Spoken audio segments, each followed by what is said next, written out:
That's a little intense. I can never get used to that. What's up, everybody? Welcome and welcome back. This is Arts of the Round Table. My name is Mello on a very special episode of Arts of the Round Table. Not really. It's just a late night. It's just a late night stream. Thank you guys for joining me. If you do join me, what is up? And you know what? I'm gonna take that back. It is special. It is special. Happy Sunday. Happy every day, but happy Sunday. Thank you guys for hanging out with me. Let's get it. I'm just doing a bit of, thank you, sweetheart. Doing a bit of housekeeping. So yeah, man. So today is it's a special to me. Let me change this camera angle because I'm going to do a little bit of work today on something of my own, something that I'm creating and building and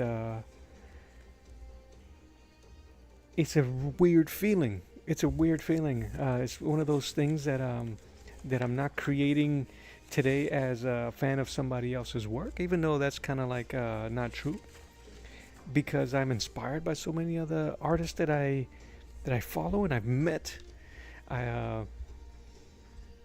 Artists that I admire online and that have passed, and those that I've met just yesterday. So let's do this. Yesterday on July 11th, I was in First Coast Comic Con, man. It was awesome here in Jacksonville. And I got to meet and see a lot of amazing indie and professional artists, and it was just it's so encouraging to see people, like-minded people, and speak to like-minded people and that are doing it. Anyway, so this is what I'm doing today. I'm working on a concept of a graphic novel that I am still currently writing. I am about 95% done with my first draft, and I am so in love with the process. I'm so in love with the characters that I'm creating that I want to do this live today as a way of encouragement, as a way of a milestone, as a way of a sign to keep going. You know, and to get it done. All the creators that I communicate with, they all say the same thing: stop talking about it and be about it. And this is a great way to embrace that. I think my glasses are dirty. To embrace that mentality of being about it, do it. So yeah, this is the cover I'm gonna start working on. These are my characters, my heroes. Some villains, but these are my heroes. They're all heroes in my story until you read it and find out who's who. But the name of the story is the title of the story is Ghost of Arlan. It follows a group of warriors, man. A group of warriors in this not so medieval time, but a time that it will be familiar. But I'll just let you know who the characters are. That's Ifo, female warrior, her brother Enix. This gentleman over here is, for all intents and purposes, he is one of the villains. His name is Turtel. That is their uncle, the captain of the guard of Zorn, Kelbray. And in the center is this beast, the Ghost of Arlan. Or is he? Anyway. And that's a little bit more of visual development of what that beast is. And yeah, man, so I kind of farted this out earlier today. Again, I have been so inspired by the people that I follow, and I just wanted to put myself in that position of a creator, not just a fan and fan art. So I'm actually very proud. I'm just gonna keep going. I wanted to show you guys some of the some sketches I've done. You've probably seen these already. This is Ifo, E-P-H-O, or brother, Enix, E-N-I-X, Kelbray, Turtel, and the Ghost.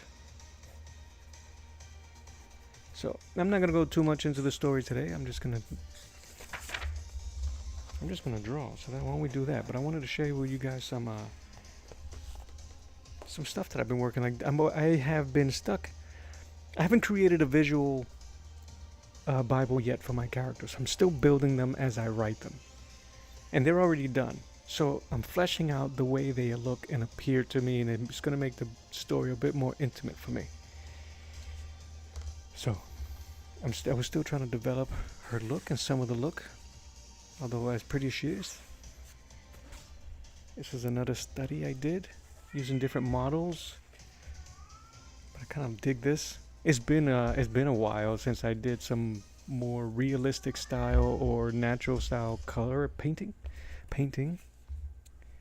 I've been in the comic world for a while, so my colors have been a bit more vibrant, if anything.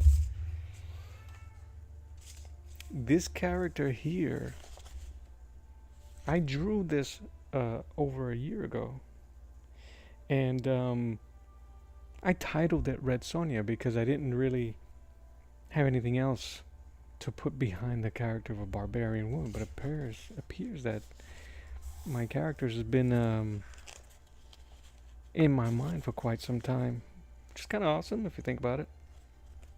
What's that? This is me still developing the look and the feel.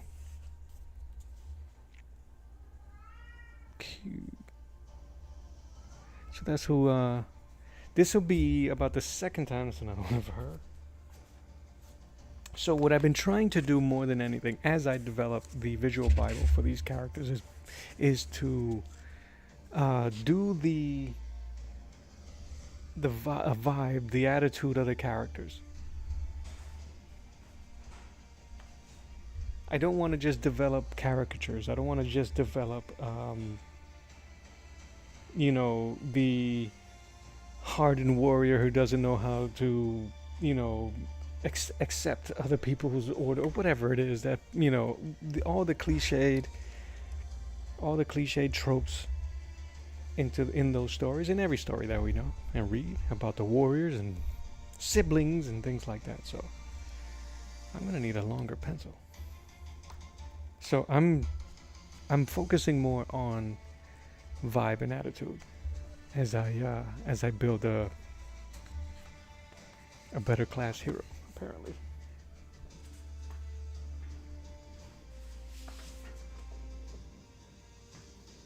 And then later on, stick around, because something really cool is happening. Meeting these artists, guys. I've met and started communicating with an artist on Instagram called Jeff Kessinger. And I got to show you something that we're working together on. Or collaborating. I drew something and he's going to paint it, or has began to paint it. And I can't wait to share that with you. I think I'm going to keep these.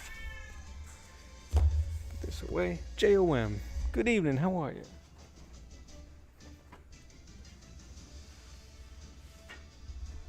If you're wondering what the tunes are, so I created a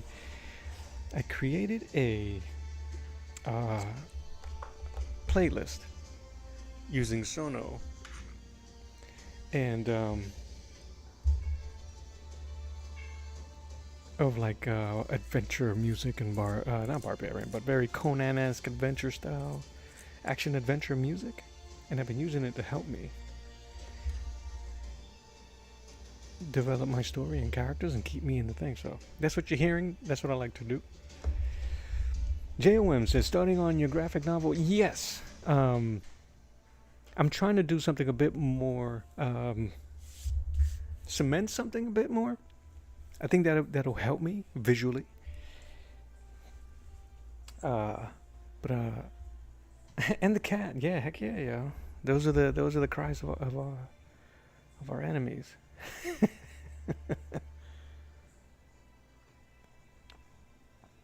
Hacha. All right, so let me. It might appear small on the screen in front of you, especially if you're on the vertical. If you have the screen real estate, if you're on your computer, I would recommend, if you would like to, switch over to the horizontal stream. The link is on there. and I can show you what I'm going to be using, or you'll be able to see the very rough image of the cover that I'm going to put together. So it's kind of small on the vertical, but if you like, I don't know if I'll keep that up there on the vertical the whole time. Maybe as I'm drawing in the section, but yeah. DW, welcome. Good evening, man. Thanks for coming through.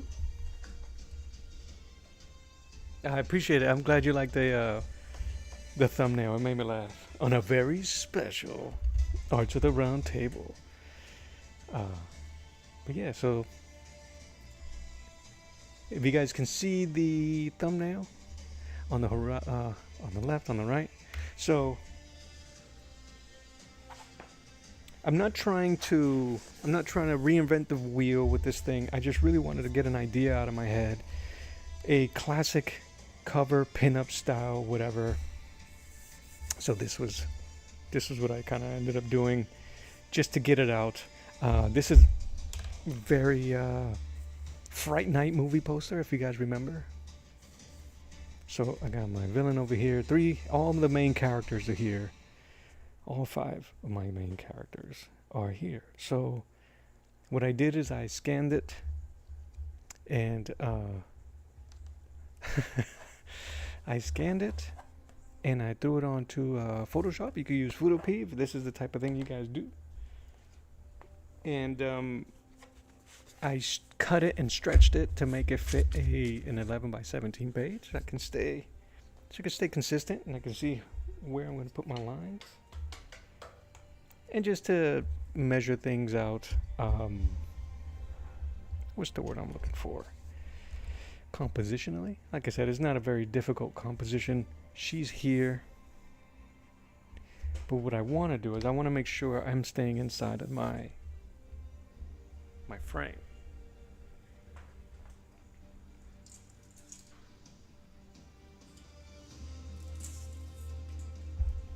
So, plus the one thing I don't want for this to turn into to be like a huge techno babble about comics and things like that. So if you guys are hanging, I really do appreciate you guys being here. This is pretty awesome.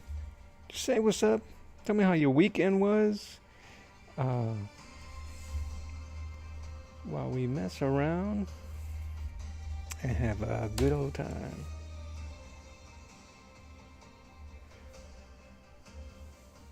Trying to go light here. One of the things I saw at the First Coast Comic-Con yesterday was such clean pencils and original artwork that was so beautiful.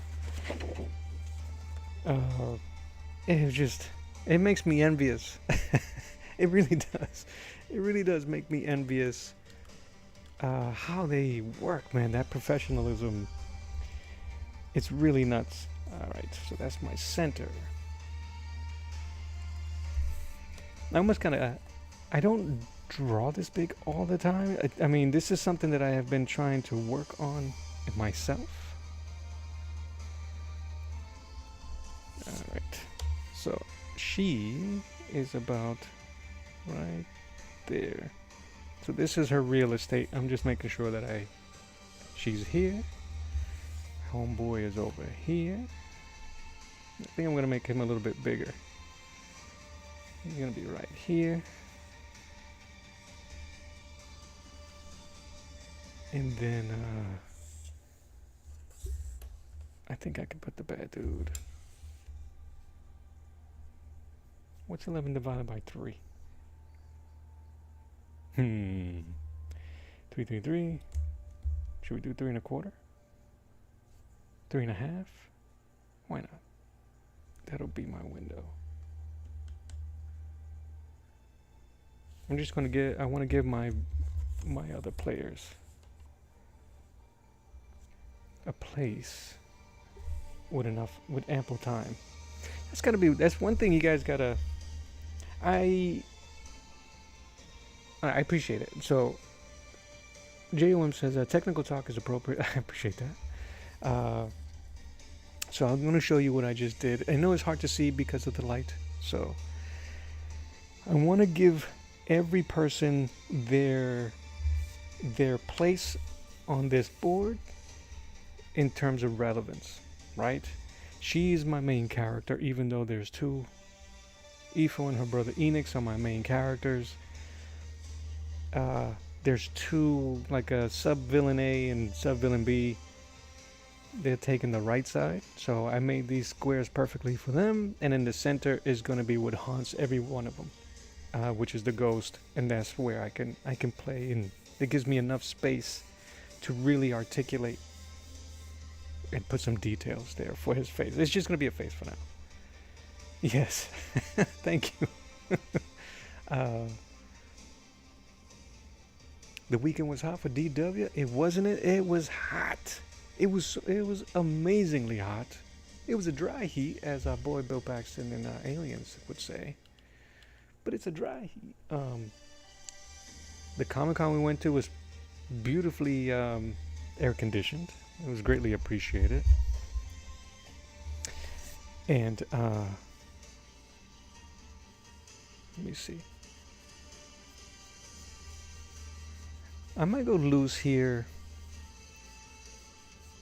I just want to see if I can fit all this stuff in. But outside was almost 100 degrees, and even with that, there was people in cosplay, in full cosplay gear. A lot of Star Wars still. A little Loomis for y'all.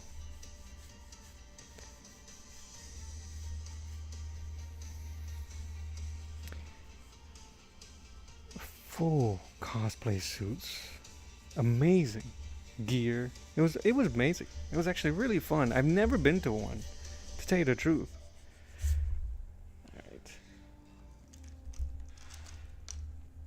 All right. I never went to one. I went with my daughter, which was awesome. I just want to be able to make sure she's feminine enough. But I went as a fan, and I was kind of like hawking my wares in the sense, like I took my portfolio, took some of my best stuff, my most completed. I unfortunately could not get my most recent, like the Hulk and the Patch, but I had them in picture because it was just too much. But I was really hunting down certain people that I met online.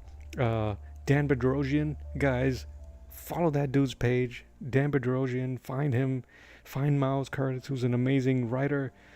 Find, if you haven't already, find Jim Rugg. I got to meet him and hang out with him and talk to him for a bit. He signed my Incredible Hulk Grand Design book. Yeah, I'll show you.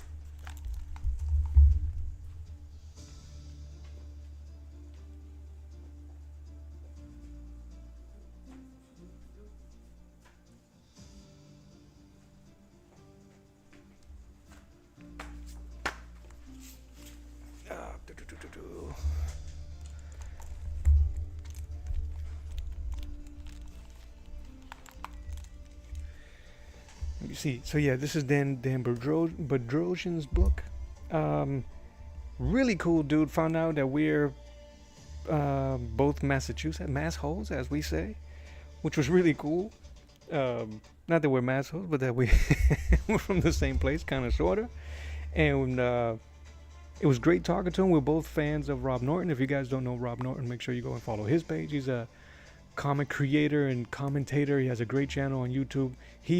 He draws live all the time. Make sure you check him out. And got to meet him. Got to meet Tony Aopi.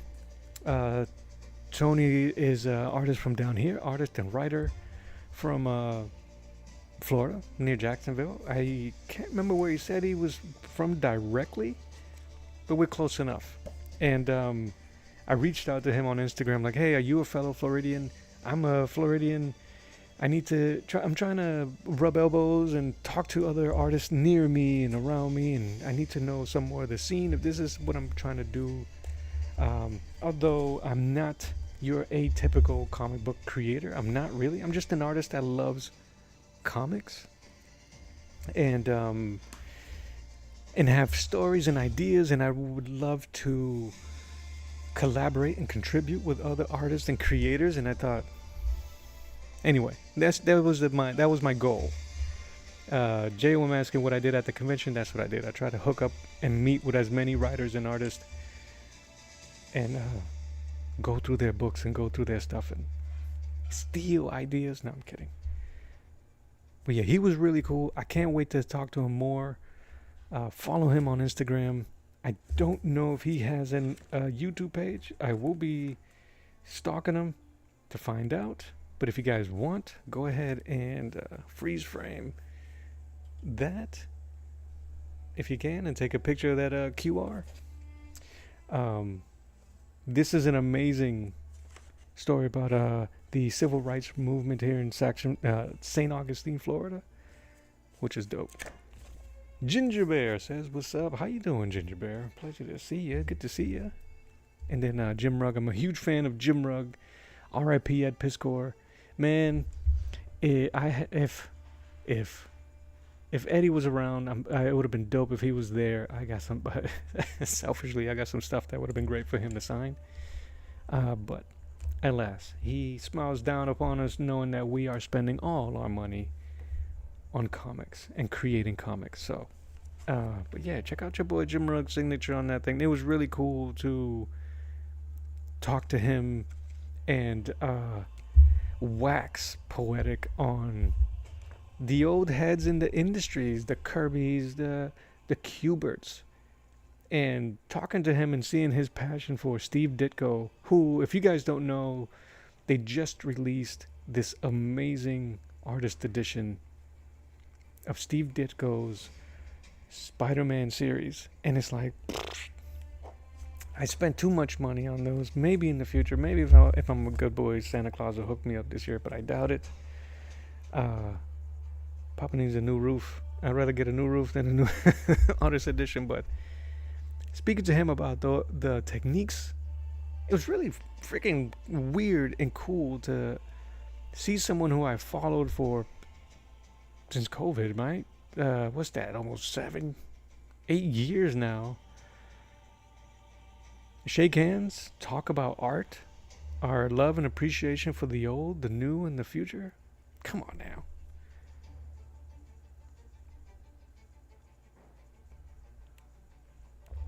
It was dope. It was really cool. Greg Land was there. Anybody know about Greg Land? Greg Land is great because he gets trashed on for copying and swiping a lot of it himself, but a lot of it some other people. Yet he still gets a ton of work.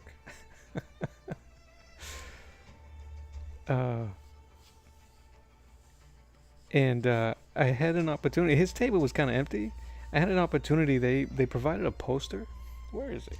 Do I have it here next to me? Yeah. So the First Coast Comic Con, this thing was the poster for it. And so I bring up the copy and the swiping and stuff, because you would think with the way AI and all this stuff and the way that he has gotten hate online that people would be rubbing flipping their nose on him and stuff like that. Nah, man, that dude was cool. And his pencils are freaking cool, man. Some that I recognize, some that I have in my collection, comics of his that are in my collection at home. And I don't know why I didn't bring any of my books to see if he would sign them. Let me take this out the way. I thought that he was going to be kind of like a big deal, and no, I'm not going to do that. But I felt so silly. Don't do that, guys. Don't do what I did. Bring everything. And if they say no, make them say no. Don't say no to yourself. Don't be... FOMO is a pain in the ass. So don't do that. So yeah, that was his piece. I could have had this signed from him, but I'm like, I'm okay. Anyway. Greg Land. But can I tell you guys a weird story? Where is it? I didn't cross out his face, my daughter did. But this artist right here, Dean Haspiel. And don't at me. If you guys are family with Dean, don't at me. But yeah, real quick before I tell you a story about Dean, he was the first person that I met there, and I thought he was gonna set the tone because it was freaking weird. Um, but anyway, Amanda Connor was great. Jimmy was dope. Pete, I said hi to your brother. Greg Land was cool. Who did I meet? I spoke with Jim Rugg, Marty Keene. Yo, this kid right here, Marty Keene, amazing artist. Jamie Jones is cool as heck. His artwork looks like like animated. Oh, what's the word I'm looking for? It's not thumbnails. I'm drawing a blank. Storyboard. It's so beautiful. It's amazing. Kayla Valerio. Kayla Valerio's artwork. She does a thing with gesso and ink and white ink that blew my mind. And I think I was getting on her nerves because I really wanted to know, how are you doing that? Like, the effects that she was creating with it was so smooth. She was obviously using better paper than Bristol to paint, using gesso and the inks. She was using watercolor, some type of arches roll. I was trying to get as much info from her as humanly possible. Everybody there was cool. Danny, of course, Danny Bedrosian, Tony Ioppi was dope. And there was so many others that aren't in here that was kind of smaller, indie. Where's my phone? But anyway, and me like a goob, I didn't take a picture with anybody. and then on my way home, I'm like, oh, I should have taken a picture. It's just one of those things, man. It's one of those things where that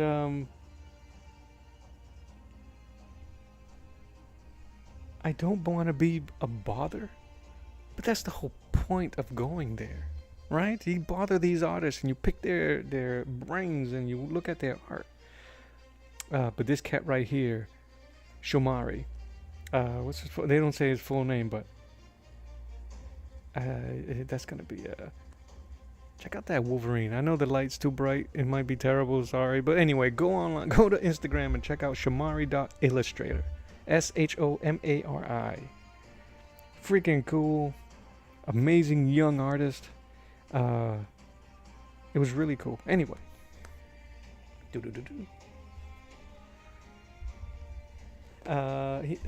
J.O. Mask, if I went, did I go over the story or characters of my graphic novel for today's video? Kind of. I went through a quick brief little story, brief little intro to my peoples. I might change this pose for her, cause I think it feels too butch. She is muscular. She's a bit stronger looking than Xena, if you guys remember Xena. She's a lot stronger than what Brigitte Nielsen looked like. Here, I'll show you my prelim. Like, she's athletic. She's big though, right? It's kind of like a rough. I am stuck with this interesting design for her hair. But like I said, I don't have a visual Bible just yet. Everything is developing as I go. So it keeps it a little bit freer for me. But I might change that. So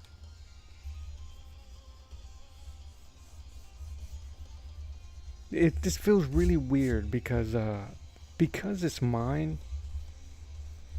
You know, there's nothing for me to on. It's actually really weird. There's nothing for me to fall back on. There's nothing for me to go and crib from. Yes, I can use these other things as references. I could go and you look at Brigitte. I could look at Xena's. I can look at all of those, but the fear I have. I'll start up here. I'll start on the easy stuff because I think that's where I started.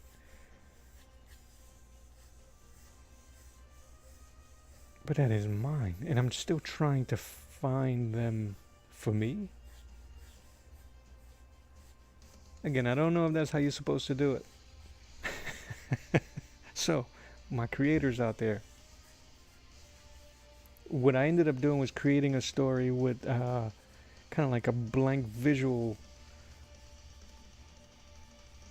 almost like placeholders. And now they're coming to, the more and more I write and the more I get close to the finish line, I'm beginning to see them. That makes sense. Is that weird? But this might be the very first time that I mean, I've recorded my drawings before, but for this, for them, for my creation, it's pretty it's a milestone for me, so why not? Why not? People like my homie Ginger there, Ginger Bear, who's a creator in his own right. If you guys ain't following him, you're doing yourself a disservice. He's an amazing artist and an amazing professional.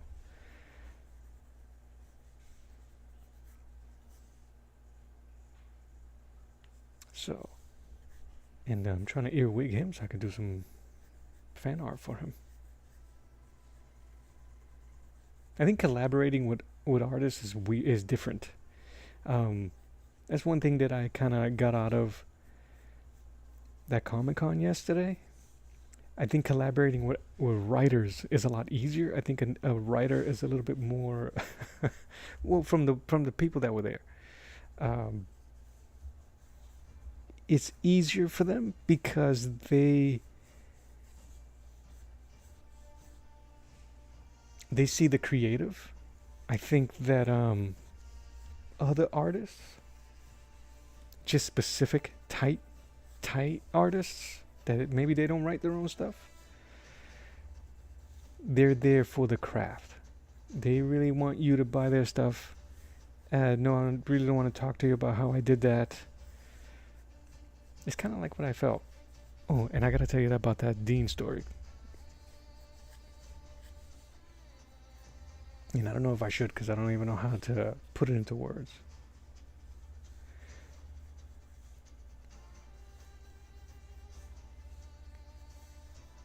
So it was really cool to meet. Let me move this down so you guys can see. I'm working on that face.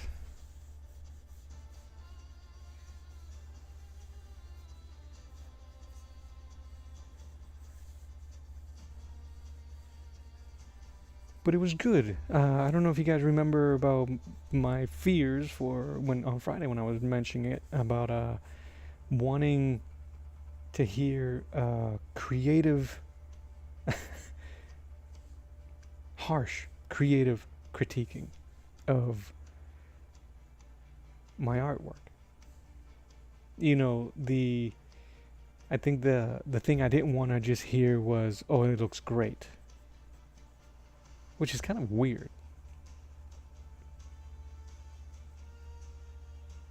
But I didn't get a lot of critique besides, "Hey, it was great." The only thing was Kayla Valeria that said, "Ooh, that's thick," and I'm like, "Yeah, but thank you though." All right, I need space for the uncle here, and I need space for the villain here.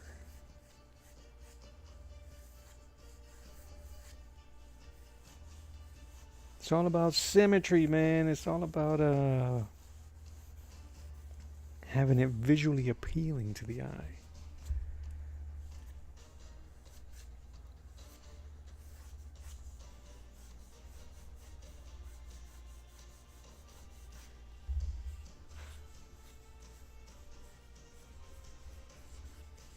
So yeah,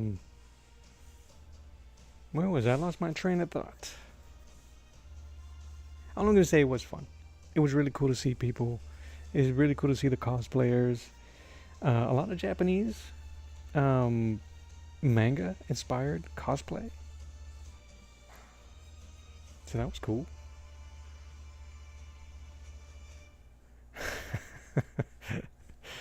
Thank you, JOM.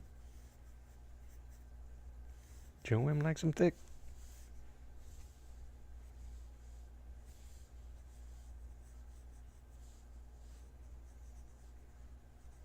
But yeah, I'll tell you guys about the story. So the title of the story is The Ghost of Arlan. And in this world, it's a very familiar world to the one that we are in.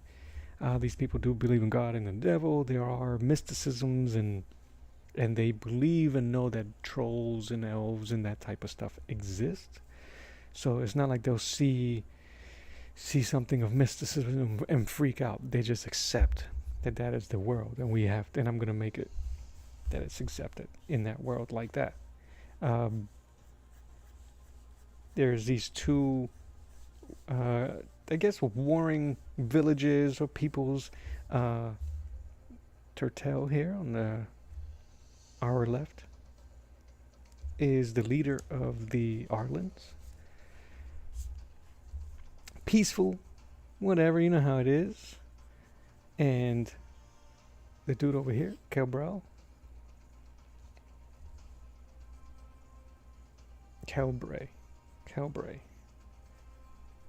is the guard and the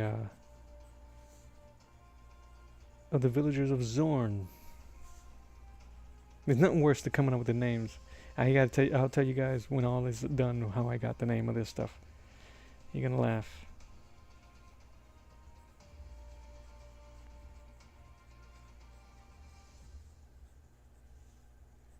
And then there's the ghost. The ghost here is this almost mythical. He's basically the only beast right now that haunts anything in that world. Nothing can stop him. Unstoppable creature. And although he or it dwells where Turtel and his people are, they do not control it.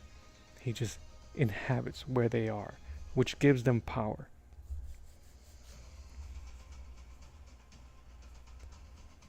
And he is consumed by this mineral, this stone, like a gold and an ore. That's basically the doohickey, the thing that can do anything. When it's pure, it's called denizen. When it's pure, it's called benison. Benison meaning bendición or blessing, meaning grace. So it's good, it's medicine, it's healthy. When it's corrupt, it becomes brimstone. And when it's corrupt, it can heal. Kind of like the way morphine can heal. And it's overpowering.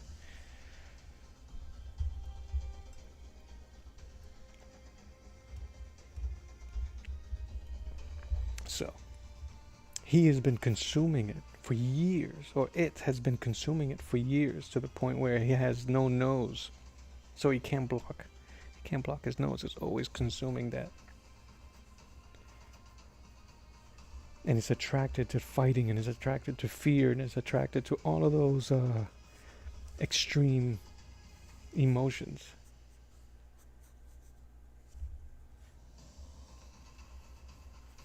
So the village of Arlan uses it as best they can because they control the brimstone. So there's peace. There's an uneasy peace. An easy peace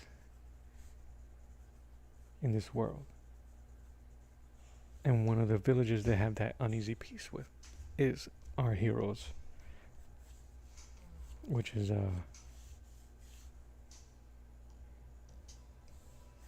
Zorn, led by the captain.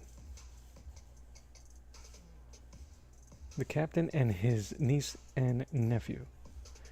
His niece is our hero, the Shield Maiden of Zorn. Captain in her own right, general in her own right, young, early 20s.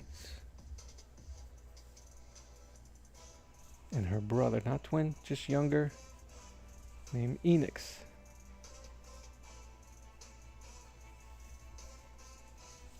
Well,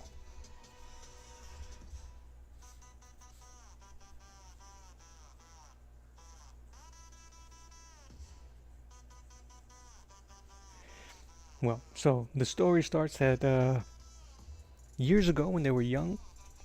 Their father, the sibling's father, who was the leader, and then there's no kings in this village, but they're assigned leaders just based on their stature and their strength and abilities and that type of stuff. On the end of his guard, he was ready to retire.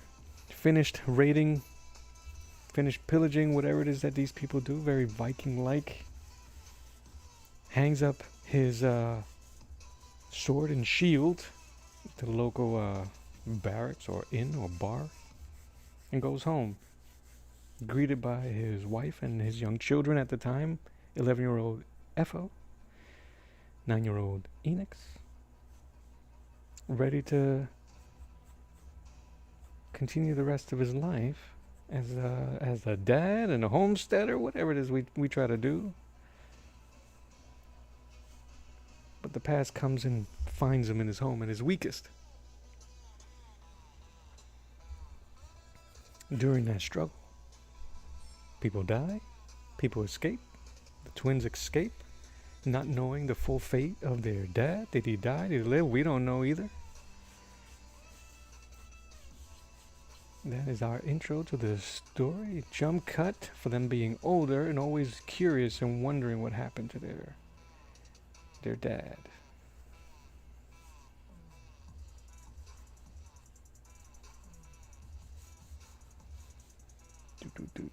Do. So it's a mystery in the back end that haunts them, especially the daughter. Because she was the oldest, and in this world it doesn't matter if the oldest is the boy or girl. It's the oldest, you are the next one.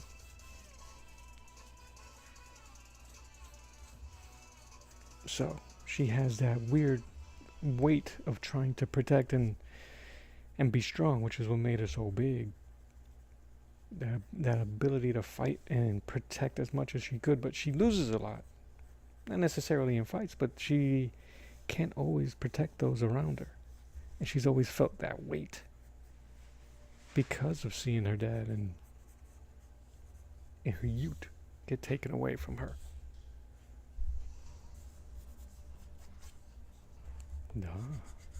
All right.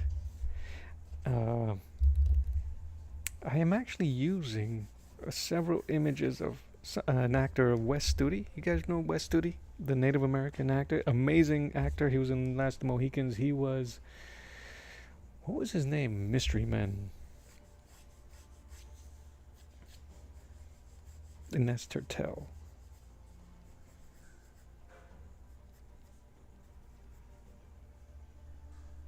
It is sad. I think that we are built sometimes by the sad stuff that happens around us. Fortunately, some of us grow up with great parents that we lose at a young age. Some of us have terrible parents that we have for our lifetime. He has a scar that splits his face, which may change, because I don't want people to be like, oh, that's conquest.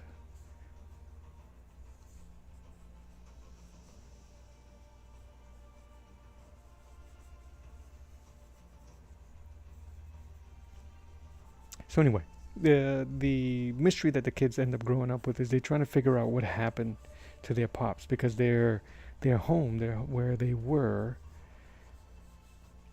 was only the people around him would know. It was he wouldn't be, it wouldn't have been easy to sneak up on Pop Dukes if he was inebriated off of meat or not. It just wouldn't happen.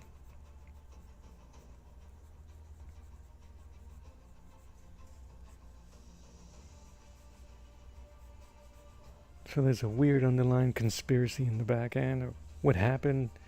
Was he betrayed? Was he hubris? Was he just too proud? He didn't realize that he was being followed. That type of stuff. So those type of questions haunt our heroes. And their uncle, who would have been the next in command, and who is, because Pop Dukes is gone, he took care of them.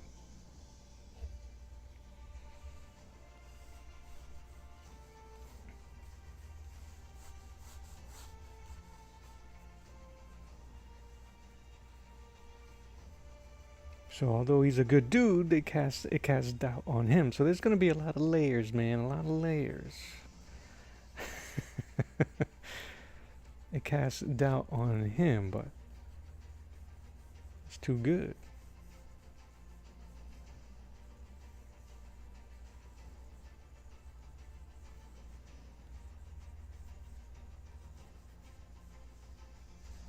They're gonna get lost in this dude's beard.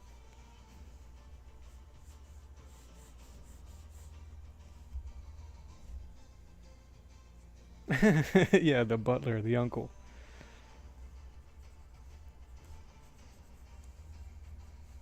So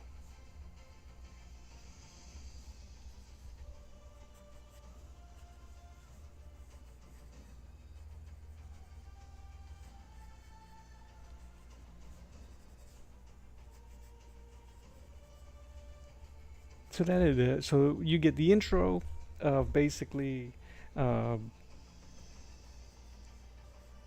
we meet the dad. We suffer the way he suffers, and then it's a time jump with the kids are older, just trying to live, trying to figure it out, asking questions, asking the wrong questions, or asking the right questions and getting the wrong answers. This isn't going to be a huge epic. I'm not trying to do that to myself. I'm going to let you guys know right now, the original story, the original concept was a non-dialogue 5-6 page concept, same era, some of the same characters that ended up developing into what seems to be right now a 15 chapter roller coaster.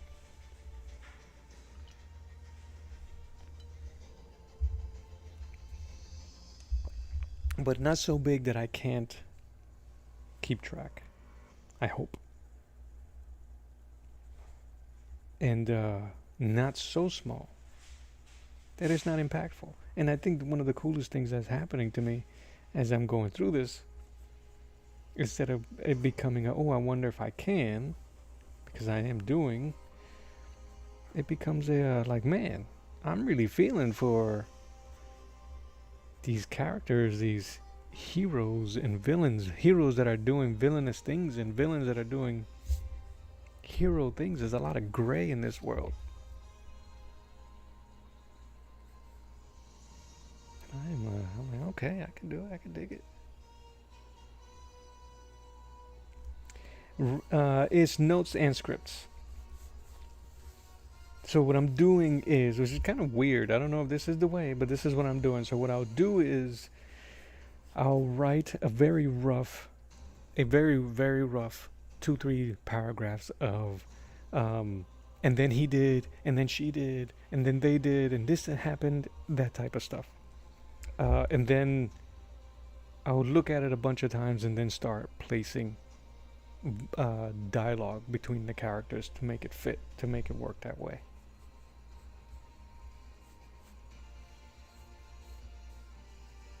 So this is very rough. First draft, not rough. First draft. I really don't foresee much change. I only see growth in it. But if I had to stop a couple of times to reread and go, oh yeah, that's right, I did do that. You know, it'd be cool, and then look back, oh, I can't do that. I can't. I would have to change too much.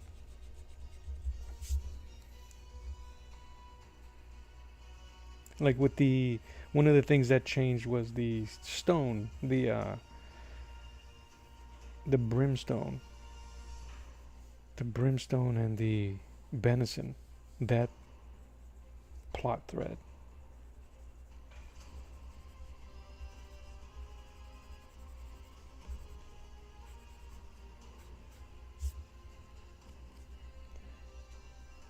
You know what? This dude is smiling kind of evil there. I like that smile.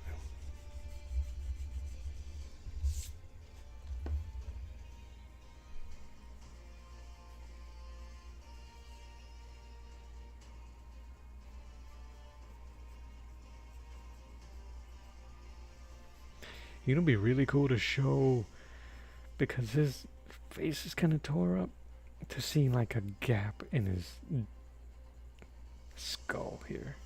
No toot. How often have I done page layouts? Very little. Very, very little. That was going to be my next step. When I finish the draft and I finish all the dialogue, and I'm gonna rewrite it with page layouts in mind. Some of the stuff I'm writing, I am keeping in mind page turns, like that type of stuff, like trying to pace my story. Cliffhangers after a certain chapter or a certain page or something like that. You know what I'm saying? Like that. It's going to be interesting. I think from the stuff that I have put down, idea-wise and panel-wise, like I'll say this panel, I'm putting down way. My panel count is too high. Way too high. Per page, per story. And I'm looking at a lot of comic books, new and old, and I'm beginning to see how to, for instance, my characters are dismounting a horse, and there's conversation between the three characters, the sister, the brother, and their uncle, and they're dismounting or mounting their horse, and I don't need to, she dismounts, he dismounts, uncle approaches, that type of, horse neighing, close up of this. I know that I don't need that to tell my story. That a really cool dynamic shot, or not even dynamic, just a nice properly compositional shot of them. Maybe she's dismounting, brother still adjusting, uncle standing, and the dialogue moving, flowing. So I'm taking those notes, mentally notes, and I'm writing, as I've been developing the story, I've been having those mental, I don't know the expression, like side notes. Like writer mail or artist mail go like, bruh, slow down with the panels, bruh. I am following Rob Norton and Saboteur from Charlie from Saboteur Comics. They have already really rough thumbnails of most of their pages, but they are starting out as artists that way. It's really weird. An artist, how can I put it? An artist is not an artist, not an artist. I don't know if that makes sense. Because I focus so much on pinups and cover style artwork of just like the action shot and that single image and impact, I kind of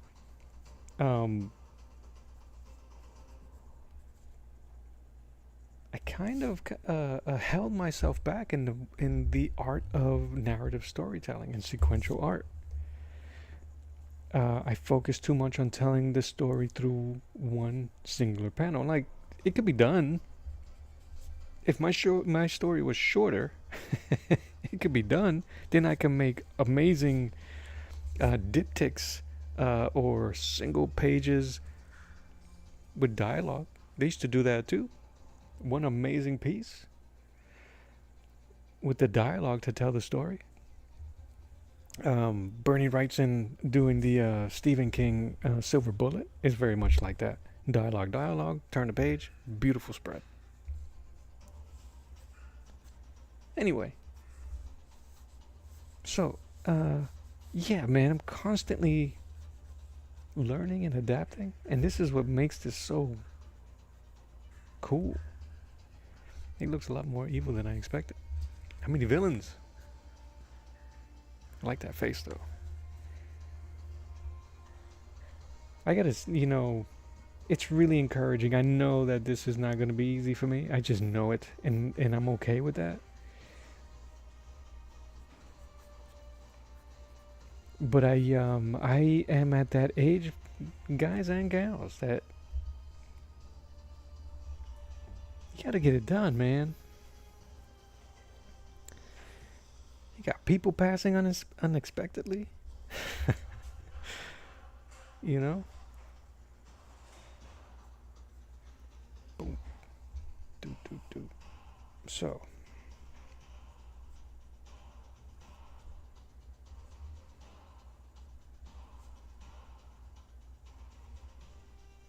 and what's really amazing is that I have a resource of artists out there that I can ask. I really can, and I think most of them would respond and say, "Yeah, you're hurting yourself," or "That is the way," or they'll give me sound advice. I just know it. So I know they would help me out.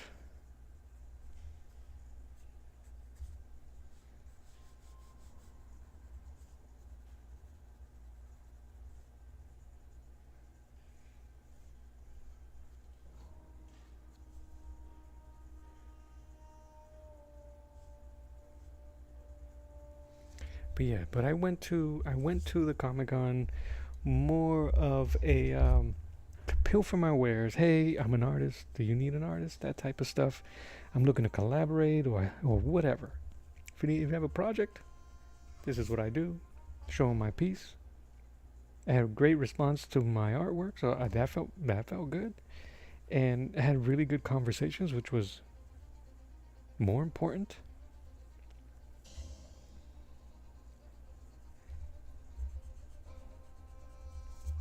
Yeah, I'm digging that face, man.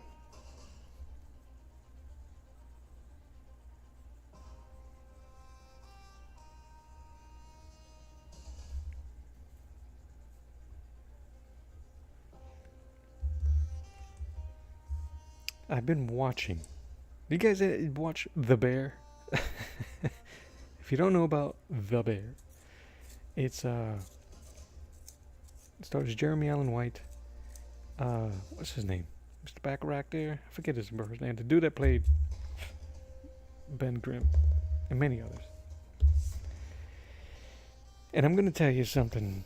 I was watching that with an artist's mind, and I was watching. I'm streaming it to catch up to the latest episode or the latest season.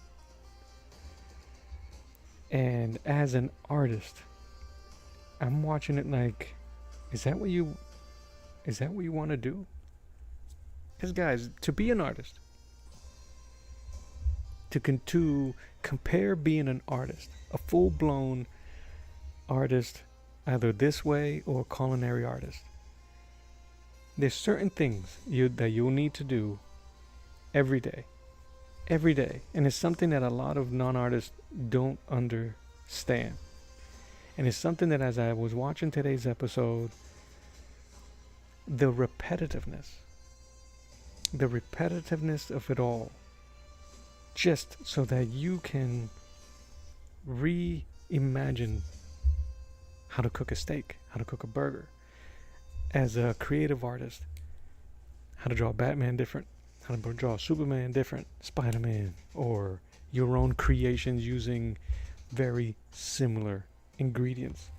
And I was talking to my wife like, man, I need to go into my kitchen here and I need to chop more carrots.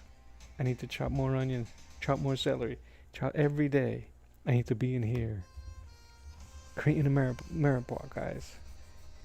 One thing that really, when I speak to young artists, and this one more the younger in age artists, that goes, how, they always ask you, how long did it take you to get this good, or how long. They're the ones that have never been in the kitchen. They're the ones that never been in the kitchen. They're the ones that haven't cut themselves, cutting onions, cutting carrots. They're not the ones that have sat and cross-hatched for hours, not even on a piece, just to get muscle memory in the hand. And they ask because they want the answer to be, nah, man, just throw it in the microwave. Oh, a couple months. No, man. That takes years. Years. And they're always learning. They're always studying. And how terrible it is to be a good chef and get awarded. Like, man, I know that show doesn't represent all chefs and all, but it represents, in my opinion, all artists. You know what would be the worst thing to happen? One of the best and worst things to happen to me, if I finish this piece, I finish my graphic novel, and in 5-6 years I finish it completely, and it's in the market, and it becomes a hit. Get an Eisner and whatever the heck they give to artists, because it's never, and then that's it, right? It always becomes, what have you done for me lately?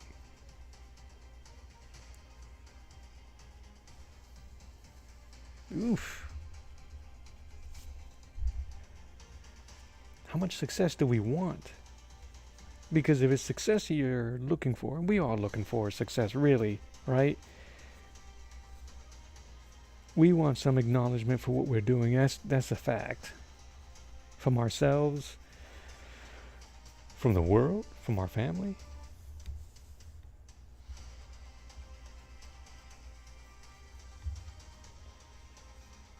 Guys, man, we're just making burgers. We're just making steak. We're cutting steak. We're making lamb. So please, man, if this is you, don't stop cutting onions, carrots, and celery. Reduce that sauce, man. Make it good.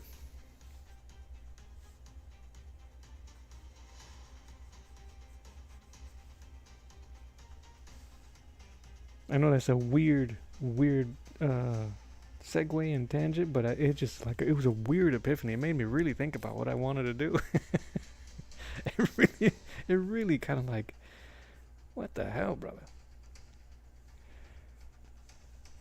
Is this what you want, man? And then yeah, man.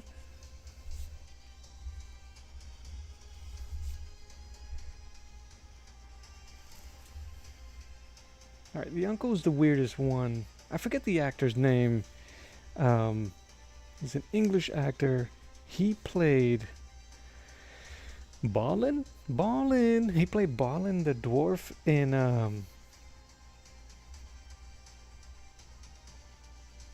oh Lord, in The Hobbit. He's played many other things, but I think he's recognized more for that. He's mentally what I have in mind for the uncle.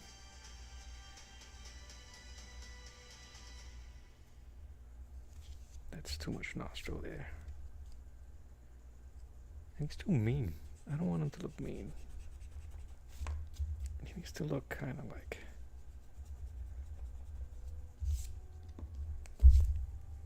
he's looking over his shoulder.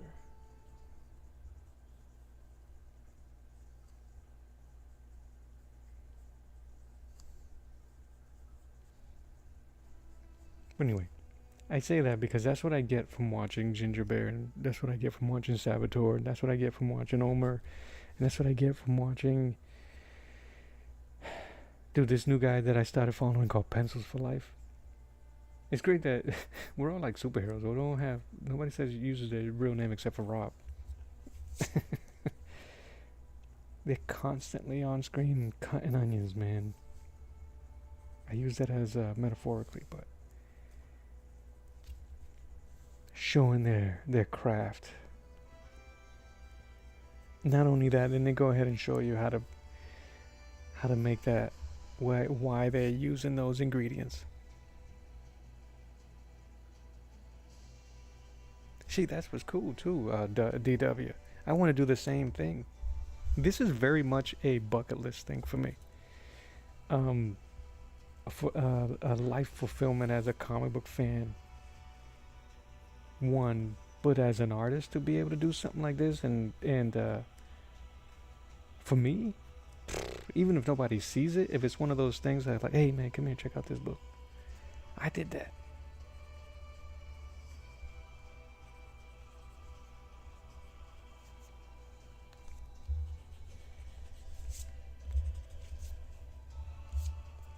I feel you, man.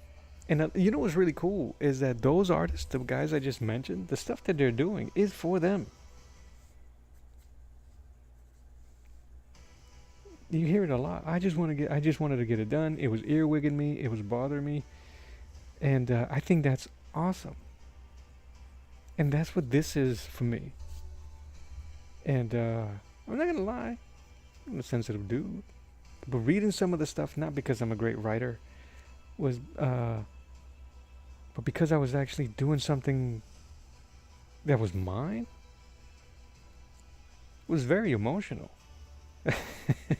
Like watery-eyed, even like reading back and seeing it, reading back what I wrote and actually seeing it cohesively and make sense and narratively makes sense in my mind. I'm like, I kept getting this thing like, you're doing it, kiddo. Keep going. So I thought I was gonna hit a snag, because I'm at a bridge here near the end. That's one thing I wanted to make sure though when I was writing this thing. Oh, pencils with the 4. Pencil number 4, life. Sorry.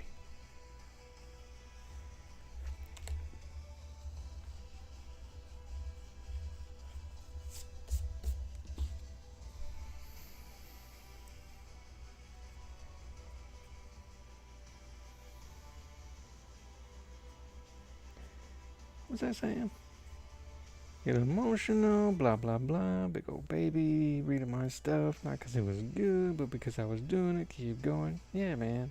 And I thought I was gonna hit a block because it was going gangbusters and it was really freaking flowing. Things were working out. Oh, that makes sense. It's happening. I can see that. Because I want to make decisions make sense. And anyway. And I also didn't want to keep writing it to the point where I'll never finish. So I had a conclusion. I actually have the ending. All of it. Visually. All of it.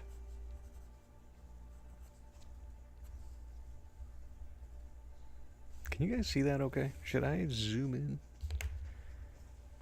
Do.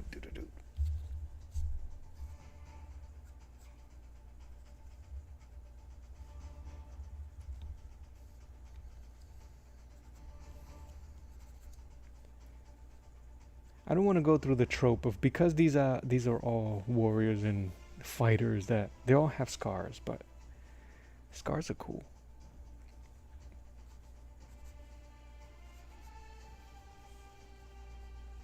So yeah, I got my ending, but right now I'm trying to find the bridge.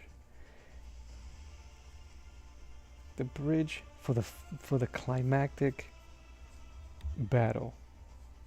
For the ultimate. The questions all get answered. The revelations are done. Because it's all cool when you go, and then, this all and it's like, but brother, that don't make sense. Nobody says that. Nobody speaks like that. So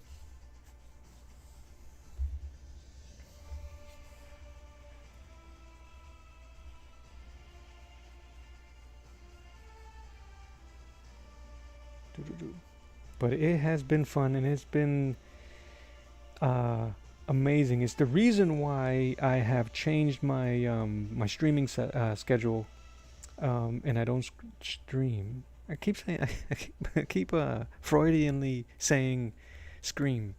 I don't stream on Tuesdays and Thursdays because I use those days to focus on writing for a couple hours. And I'm very kind of nerdy about it. Alarm goes off, bloop. I come into my office. I put this music here, this soundtrack here, on some headphones. See, now he looks too cute. He looks too cute, don't he? He's very Saint Nicholas-esque. It's too cute. The eyes are too big. Let's shrink those eyes. Right? Big eyes means cute. And he's old and weary, so we need more bags under his eyes.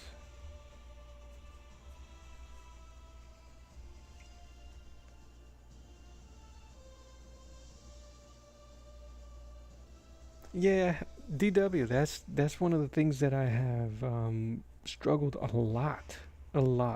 Um, which is why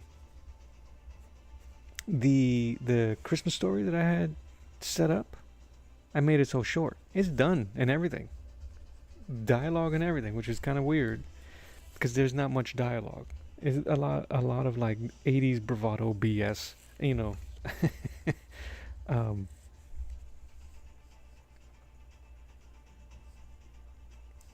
and there's only one setting, right? It's a bar.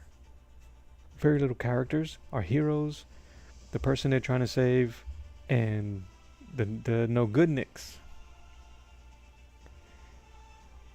And I was doing that, and that's why when I started this story, or the concept to this, I wanted to do that small, and it just kind of like it just kept going.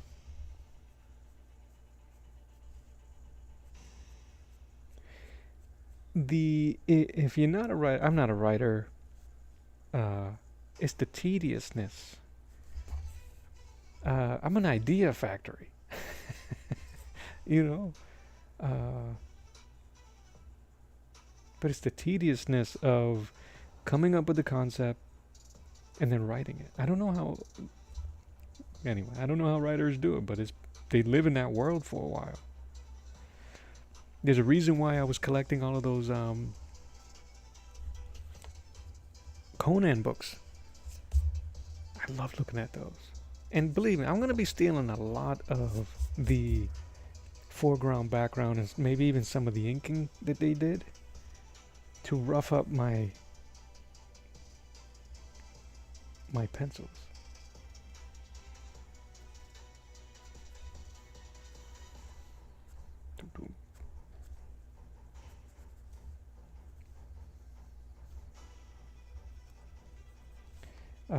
I've done stuff like that. I've done synapses before. Like you said, beginning, ending, that type of stuff. Yeah, the idea factory. The actual writing is factory's closed.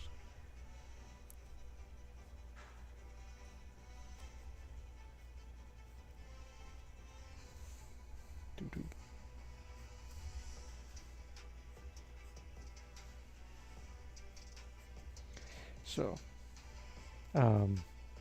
there's a potential. There's a side note. A potential future project, man, with one of the people that I met at that Comic-Con. I'm so excited for it. I wish I could say more, but I'm not going to say anything. And I'm saying that it's potential. And he's a writer that has done layout art. And that kind of like intrigued me because I think one of the things that I struggle with, as I already said, is the sequential part of narrative storytelling. And I'm like, bruh, in my mind, if you want to do the layouts, that could be a great way for me to cut my teeth into narrative storytelling and just go over your layouts, see if I can find a rhythm through the panels and layouts. Anyway.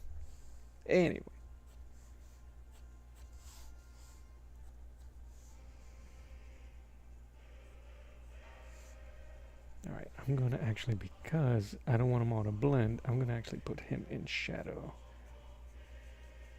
So we can see more of the ghost of Arlon.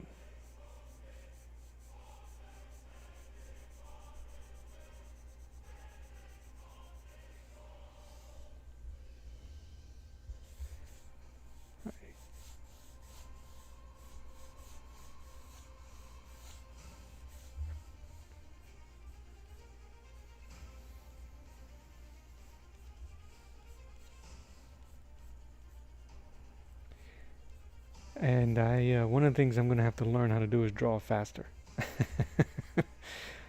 Just to get the composition and the stuff on the page. Faster. Get it faster, and then worry about the details later. Like this right here, it helps that I've already did a rough earlier. But... And it's kind of it's still in my flavor of pinup or cover. So I haven't strayed too far away from my comfort zone just yet.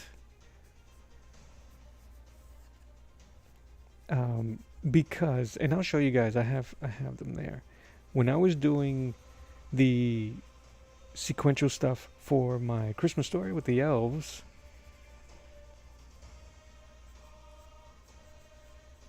it's kind of like I lost myself in there, and I was drawing everything, took too long, and everything was supposed to be a masterpiece, and I just couldn't get my ideas on the page fast enough.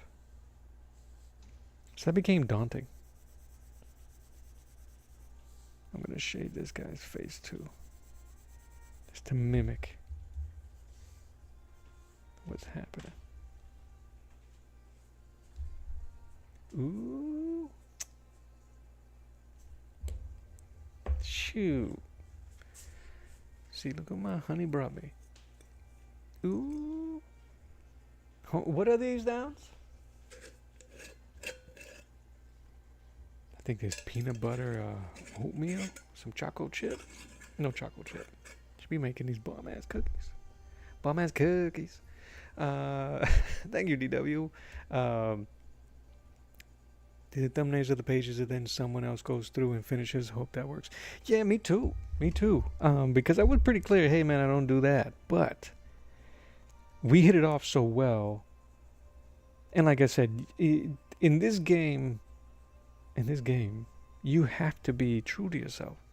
True to yourself and what you can and can't do. It's okay to push. That's the point. Push, baby. But if it's potential work, not the time to fake it till you make it. And be honest, if he's the type of dude, hey, you want to do, I only do this type of work. If you're willing to do a couple of pages of layouts, let's see how that, if it's successful, and if it comes out bomb, that becomes a relationship that can last a while. Marvel's done it a ton. Kirby's done it a ton. You know, he was doing layouts and they wasn't paying him as an artist because of it. That's terrible. But I'm not that dude. We share credits. It's your story. Anyway, I'm getting ahead of myself with that, but I'm gonna let God take care of that.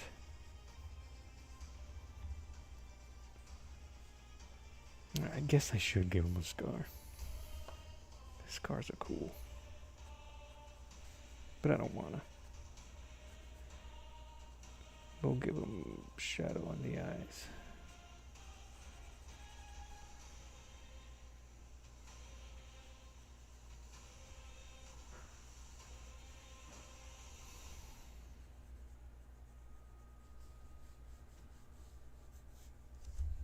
See, he still looks cute. It could be the nose. The nose not bulbous enough.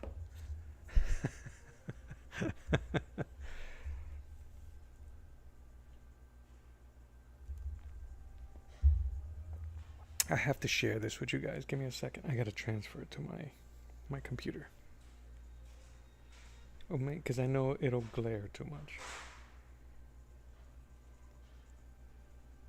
There's an artist that I met through Instagram and stuff like that by the name, I mentioned him earlier, of Jeff Kissinger.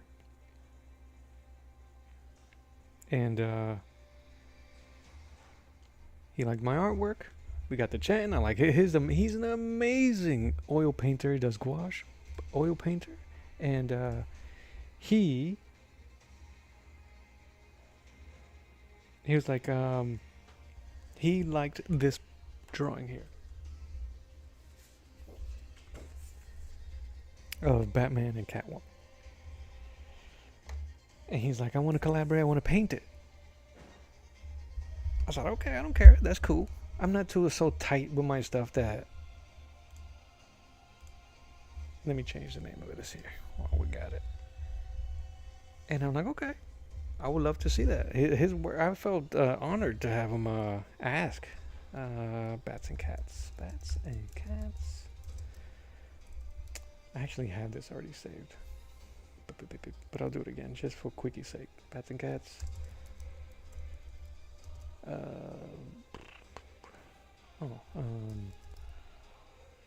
Rough draft. Anyway, he started painting it. I sent it to him yesterday. I was on cloud 9 yesterday, so I'm like, yeah, man, here. We was talking about it on a Friday. Sent it to him on a Saturday afternoon. Going back and forth. Let me show you guys what this thing looks like. It's very rough. No judging. But it is so cool. Where are you?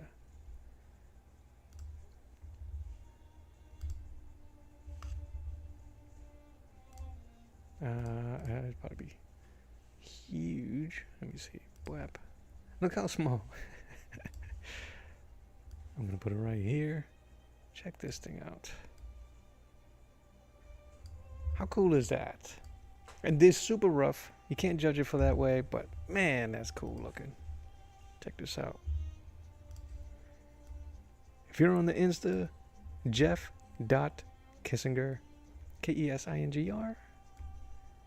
Amazing oil painter. And this thing blew my mind when I saw it. It's so different from what I had in mind, and it didn't. It just wowed me. It really did make. It wowed me to see just the rough. Man, I don't know what he's using. I don't think he's using. Yeah, I think he is using oils for this. He asked me 2 questions about my inspirations, or if I used, if it was original. I was like, yes, it's original, but I'm heavily inspired, obviously, by Tim Burton's Batman and the animated series. And earlier today, he sent me some snapshots. He's a sweet dude. He's like, hey, I want you to see this so that you won't think I'm a I'm a scammer or anything like that. And I'm like, that's what scammers would say now. But I'm like, again, these aren't my characters. So I'm not so tight. They're not my babies that way. But man, what he's doing to it just really did put a smile on my face. It was really cool to see. I'm so proud of this stuff, and it's not even ready. I can't wait to see how it comes off when it's done, and what he adds to it, because that was one of the things that I said about the piece. I was like, Don't let my inspiration for it change whatever you see in it. Whatever it was that he saw to make him want to paint it in the first place and ask to paint it in the first place. I made sure to say, do not, just do you. Whatever it is, you make it your own. That's what I want to see. Don't change anything about how you paint to try to match. Jeff, Jeff .KESINGR on Instagram. I don't think he has a YouTube. I don't think he does. But his stuff on Instagram on that handle is more fine art stuff. Where did I put my phone at? Let me make sure I gave you the right name.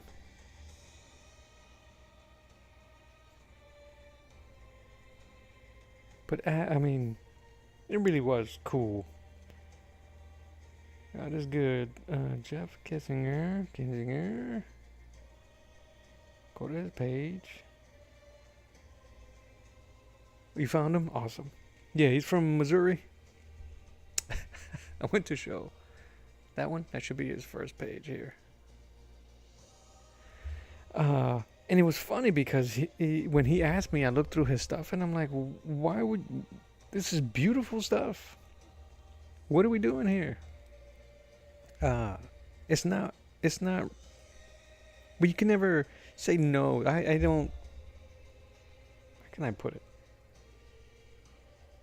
It's surf and turf, man. Let him... let it happen. So... Sweet dude, cool dude, man. I hope it's... I would love to try to do something to reciprocate somehow. I can't wait to see it. I hope it's the beginning of something fantastic. And do more of it. I'm a fan of his. I don't know. I always put myself in a spot where it's like, they're better painter than me, and would they want me to paint something for them? Don't do that. Don't do what I do sometimes, guys. But yeah, this is great. I was so happy to see this. I really was. Make sure to let them know. Alright, how we doing here? My old dude here seems a little bit too cute, but it's coming along. I think I'm going to add some wrinkles. The heavy, what is it? Heavy is the head of the crown? Is that the expression? Alright, so...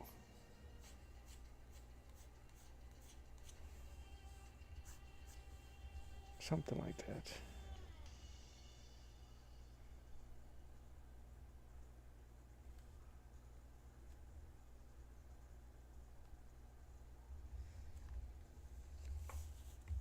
Maybe if I draw that closer, that's a bit closer.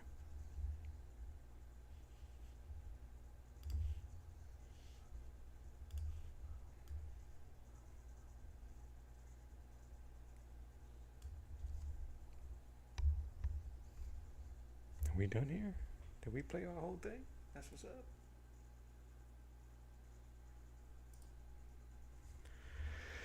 Firsties, I want to thank you guys so much for hanging out with me today. I know this is not a normal, a normal stream, so thank you. It's just life is happening, and I'm needed to be up and around at this time. Link, how you doing, Link?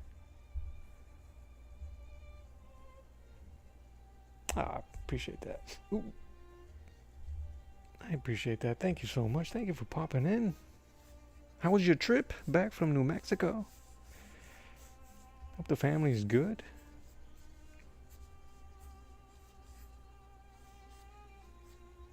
So, but yeah, like I was saying, thank you guys so much for being here. It's such a, on a very special.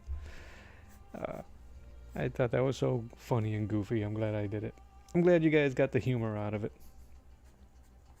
But I am drawing the concept piece, poster or cover, to my own graphic novel. That's it. That is it. I'm talking about like it's done. It's done. The Ghost of Arlan. And these are my main characters. The Beast in the center. That is the Ghost of Arlan. That is the Shaman Tortel. He's the leader in the village of Arlan. And a rival village enemies. The Captain of Zorn. Kelbray. And down here is going to be the main heroes. The daughter Ifo, a powerful warrior, and her brother, a tactician and field general, the eyes of an archer, Enix. And I really don't have a visual piece for him yet. Just know he's going to be slimmer, younger. Oh, my alarm's going off. But he is an archer, and I actually have, I don't have it in the screen there, but I actually have a picture of of Kevin Costner as Robin Hood. I know he be getting trash for that movie. I actually enjoyed Robin Hood with Kevin Costner, even if his accent was trash. But so was Christian Slater's accent. But that was my introduction to Snape. What was his name? Alan Rickman? Shoot the gloss. He didn't say that there, but he would say he would stab you with I'll gut you with a spoon. He was great as the sheriff of Nottingham.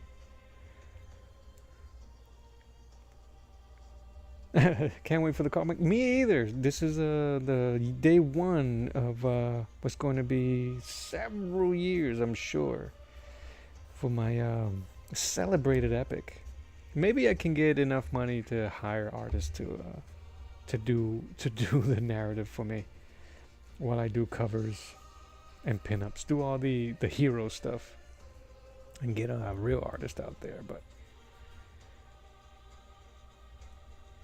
But it's really exciting. Here, I'll show you guys some. Like I was saying earlier, I'm building the visual Bible for my characters right now, and what I want them to look like. Like, I didn't even know what I was gonna make this guy, the Beast, the Ghost of Arlan, what he was gonna look like, because it's ever changing, and he has like crud and tar all over his body. It's just that he's consumed and possessed by this gross mineral that I call brimstone, that gives them energy, and it makes them enjoy all the hateful things in life. And he's very brutish and uncontrollable. He's consumed by the emotions around him, and it just makes him violent. Too much love makes him violent. Too much hate attracts him, and it makes him violent. All that stuff. And although it dwells in this guy's village, he does not control him. It's a lot, guys. There's a lot. And this guy here is the captain of the rival village, and he's been protecting and taking care of his dead brother's niece, or his missing brother's niece and nephew, the main characters. Let me move that over. But yeah, JOM Catwoman is as fine art, dude. It made me laugh. It made me so proud to see it that way, though. All right.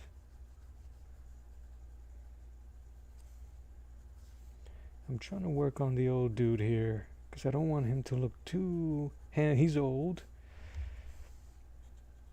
He was looking too cute. His eyes were too round.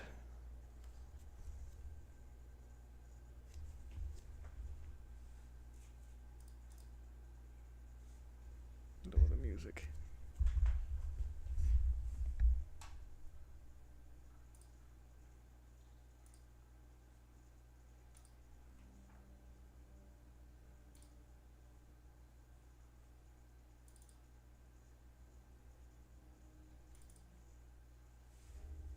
I'm gonna change the music to a little bit more chill.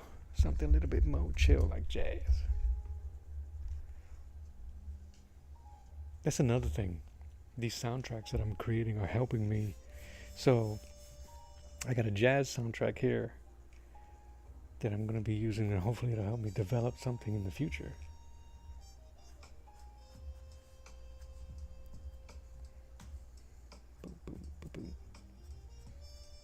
But here, I'll show you some of my initial sketches of my female hero. Gotta have that at least moderately suspicious. Find a balance. Who, the uncle? Yeah, moderately suspicious. Yeah, because the idea is to have us believe certain things and then, or make prejudgments, as we all do as humans. We all prejudge everybody. We prejudge people by the way they dress, talk, and look. Some goober. Alright, so, segue. Dan Haspiel, an artist that was at the Comic-Con. As we're talking, he says to me, Where is your accent from? I'm like, what? Where's your accent from? I'm like, I don't understand. He goes, you sound like you're like from New Orleans or something. I'm like, no. I was born in Massachusetts, or Bostonian. No. He's a linguist, apparently. No, it's not that. I'm like, well, I am Puerto Rican. Maybe it's the Spanish accent mixed with the Bostonian accent. No. My friend's Puerto Rican and you don't sound Puerto Rican. I'm like, okay. So the guy's an authority on that too.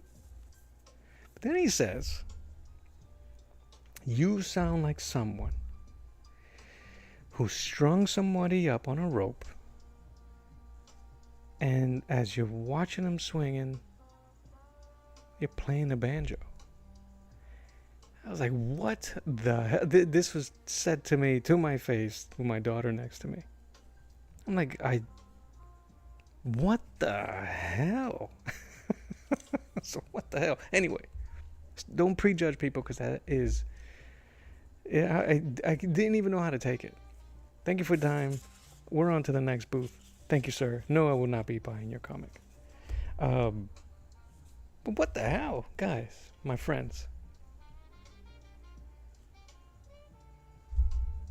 Do I sound like I lynch people? I don't even know how to take. I don't even know how to take that.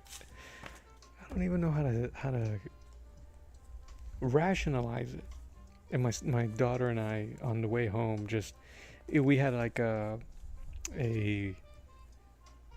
small pause of silence in the car, and my daughter and I are very similar. We appreciate silence. There's no such thing with her and I and the people in my house with uncomfortable silences.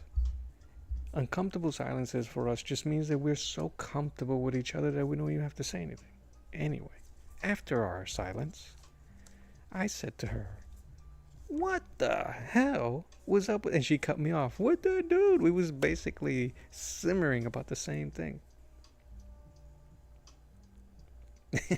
Yeah, we literally just said, hey, this is me, this is my artwork, what do you do, this, that, and the other. And while we was chit-chatting, that's what he hit me with. I don't know, guys. The world's a weird place. Yeah. I'll take a sip of whatever that guy was drinking. This is just Earl Grey.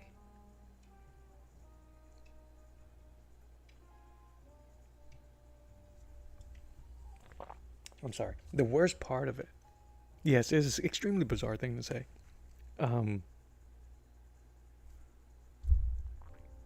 I didn't understand. I didn't understand. I didn't understand where it came from. It was just kind of weird. But anyway, it was the first person we spoke to. So it's like, oh man, the devil's a liar. I'm like, is this what this place is gonna be like? No. One bad apple does not ruin the bunch. We just moved on. I said, okay, thank you for your time. Peace. Peace. So these are some visual representations as I segue to peace. You would have told him he was next. Yeah. Yeah. I'm like, yeah, man, let me go get my banjo, bro. How much you weigh? Yeah, it was Link. It was kind of like, what the frick? Yeah. Anyway, he'll be all right. He's from New York, so no, I'm just kidding. I love New York. I have New York peoples. I got family in New York. Got friends in New York, so uh, it has nothing to do with New York. That dude was just yeah. That's a him problem. That's a him problem. Anyway, let's segue to something better. So this is some of the visual as I'm building the visual Bible for my characters. This is my main character. One of the things that I didn't want to do with her is sexualize or victimize or weaponize my female character. I grew up single mom for most of my life and two sisters, so I been around a lot of very strong-willed and powerful women of all shapes and sizes, my wife being one, my daughter being the other, many of my aunts, many of my cousins. So one of the things that I wanted to represent in my female character was someone who was physically intimidating but still beautiful in nature, and she gonna wipe the floor with you. She gonna mama bear that thing, and but still feel vulnerable and still feel objectify. All of those. No, man, I didn't objectify one yet. So it wasn't that. It was and she loves in my story. She loves and she's passionate about people she cares for. But it wasn't like I'm not the take me type. No thanks. That's not real. I didn't want to be man writing a woman to, like he said, objectify or make them something. She's the main character of my story for a reason, and she's dope to me. She's dope to me, and it's very I'm oddly falling in love in a way with the idea of this character, and falling in love with the way I can envision her responding to trauma and pain and moving forward and those questions, and it's very weird, and it's really cool. She's cool. This was actually a nude model and painting that I did, and then in the end of it, put the chainmail on. It was just something that I didn't think of it that way, in the sense of, oh, it's nude, it's supposed to be, like you said, objectify. It was just building of the figure and molding the figure and finding her in the character in here. And it just didn't make sense in the end to keep it that way. So let's put the chainmail or put something on. I'm still trying to figure out the type of armor and clothing for my character, so chainmail was the easiest thing, but I didn't want Red Sonja vibes. She short hair, long braid that she hasn't cut in over 10 years, but yeah, it's, and because it's been maybe a year since I've went with realistic skin tones and textures, this was a great exercise for me to just stop and get realistic on something that is not real. So it's actually really cool to do while keeping that in mind. And I'm going to do more stuff like this, and I will be sharing that with you guys. This is one I did, but I had my character in mind, but she is a bit too delicate, in my opinion. but it's still part of the. I don't chuck it because it's still part of the evolution of my character, so I keep it. Keep that in mind. I would love to try to paint this. I might need some tips. I gotta ask some painters and what's one of the things that you guys would consider. I think I went too dark with my wash, with that acrylic wash, because it pulled up a lot of the blue pencil. Yeah, so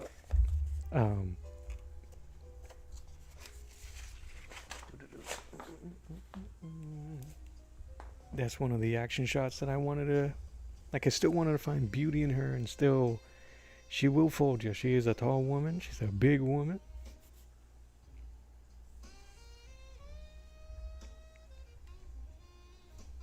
But I like that shot. And it's difficult because of some of the poses and the figures you find online.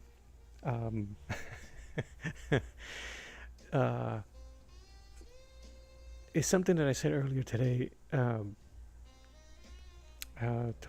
of my kids, I think it was like, I've never seen so many people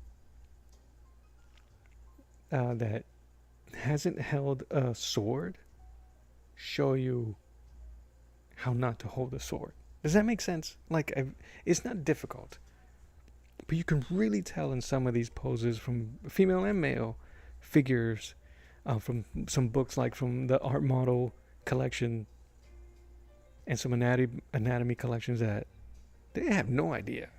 It's not a staff, it's not a stick. There's a weird and a very specific way that these type of materials are used, and you can tell they don't know how to use it. But this model had an amazing shot, and the thrust is something that I'm like, that I dug it. I just had to boof her out a bit. So if I'm using reference, I definitely going to have to keep that in mind on the physique of the figure, not making it too exaggerated, but yeah, you already know. And this was one of those where the character, the model, she was even holding two swords, two of them, for whatever reason, and it was still not the way I would have done it, but it's all right. It's all right. The original model's face was leaning to the right here, and I originally drew it that way, and I could not find my character in it, and it was because the way the model was more of a romanticized pose. I'm not gonna say sex. It wasn't like a sexy pose, but it was more of a romanticized, kind of like, oh. And I'm like, that's not her right now. That's not her. So I had to change the face, and I don't even mind that her features are covered, her nose and her mouth. You don't need to see those. I think if I can tell you the story with the eyes, I'm gonna do it that way. But I needed to practice on perspective and proportion. Let me move this up. Perspective and proportion, even though it's not extreme, and how to use an existing figure and make him a bit more muscular without removing the femininity and the softness. But it's like trying to make a square into a circle. You want the strength of the square, but wanting the curves and the allure of the sphere. So, how's that? Guys, chop onions, carrots, and celery. I keep doing this. That's a weird habit that I have when it comes to hair or these weird flourishes and it's a bad habit that I can't remove. All right. Back to this guy. So that's her. I haven't done much on her brother, Enix. Not that he's any less interesting to me, but unfortunately, guys are guys. You know. So he is an archer, a tactician. So He'll probably be slim, a little younger.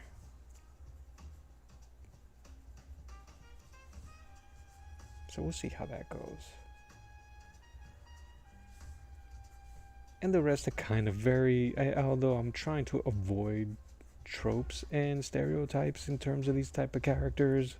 I think I'm not gonna have much of a choice. I'm gonna have to find an actor or someone that has a unique mug. Again, I can't remember this dude's name. I think it's Graham. It's gonna kill me. I'm gonna have to write it down.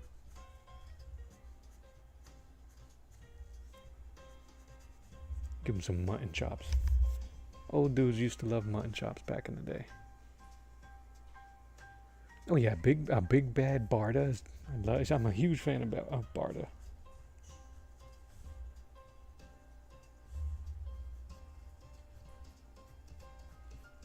I just want him to look. I need him to look tired. I need him to look tired, weary, and just as good as he is to them. Are you hiding anything, Uncle? Are you telling us something that is something you know? Is there maybe? Are you misunderstood? Oh, you're welcome. I do not mind. Like I said, I do not mind sharing. I do not. It was, I don't know what I'm doing.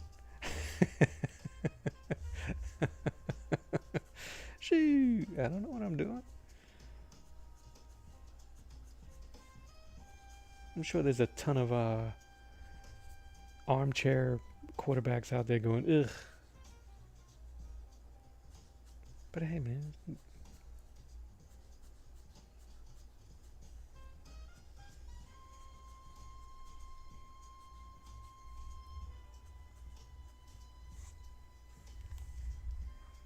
It needs an eye patch. That's so easy, the eye patch. The clockwork eye patch.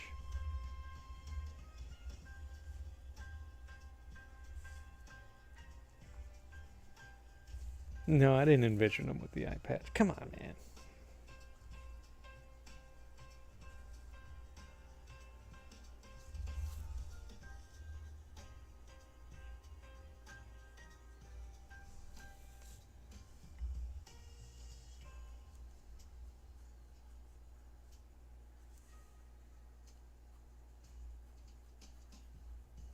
But it's been super, it's just been really fun to write it. I feared that that it was going to be one of those things where I hit the ground running and lose steam, and like what DW was saying earlier, like kind of like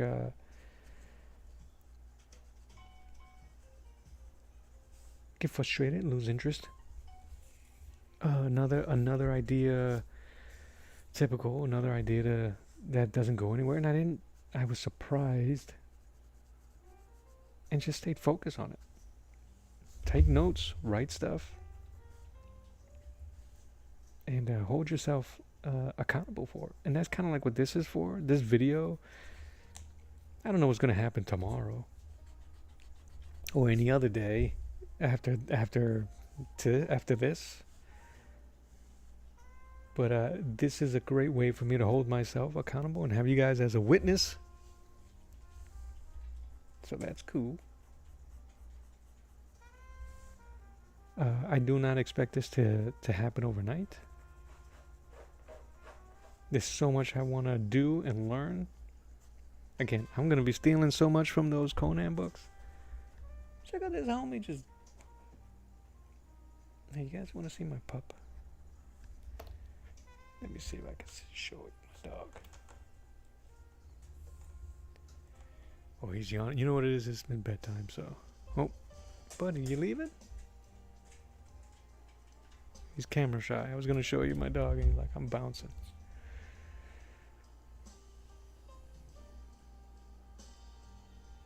Yes, that's awesome. They do say, this is what DW says, do a story you're really passionate about that can carry you through the trials and still be excited. Yes. Yes. And that's what's kind of been happening here. And every my so-called villain has changed and adapted. My heroes have changed and adapted. Truths have been revealed. Lies have been said. you know,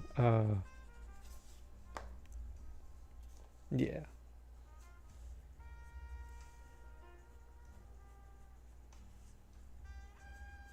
So I have a lot of writing to do. Uh, like I said, I'm so there. It's so close to being. I have my ending. I have my climactic ending. I have the. Are you guys Wayne's World fans? I have the Scooby Doo ending. No, I'm kidding. The happy ending, the terrible, the realistic ending.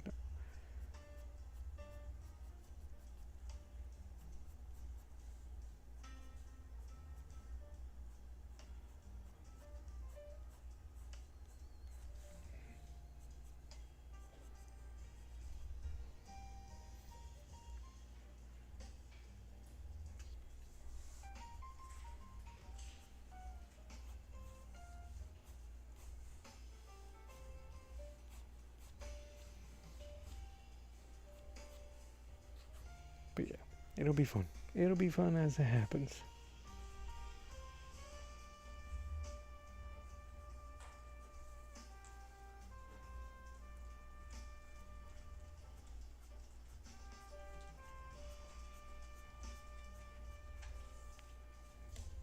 I don't like that.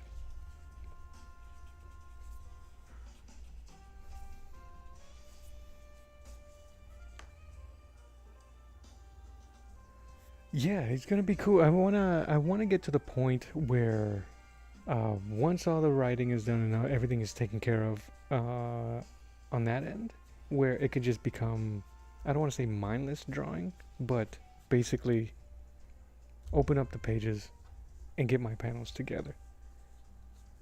And that'll be cool. Little by little, page and panel by panel.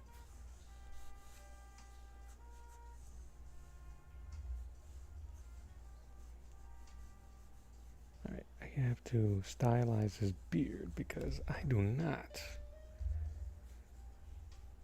Well, this is the cover, right? Or the pinup. So I can go as detailed and bananas and then simplify it later on.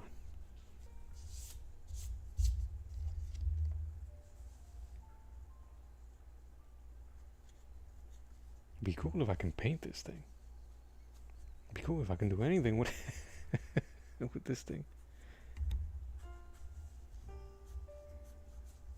Did I show you guys the finished inking of my Green Lantern and Steel? That the amazing professional Chuck Gibson did.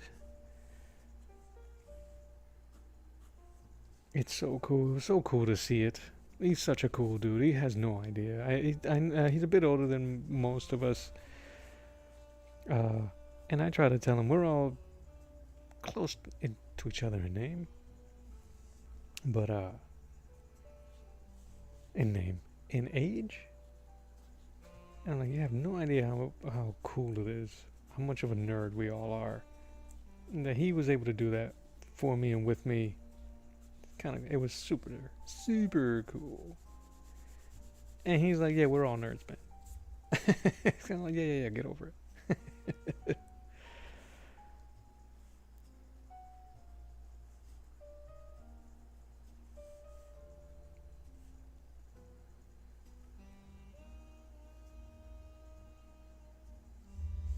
This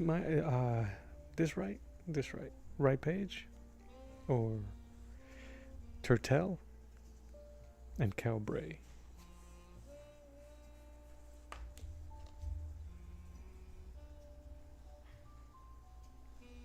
He's old, so liver spots?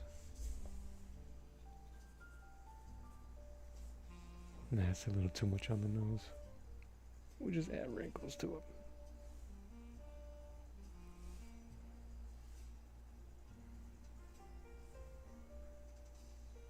I gotta add more layer to the top lid to give it that tired look, right? I gotta start looking at more old dudes. Flood my my Pinterest with old dude faces.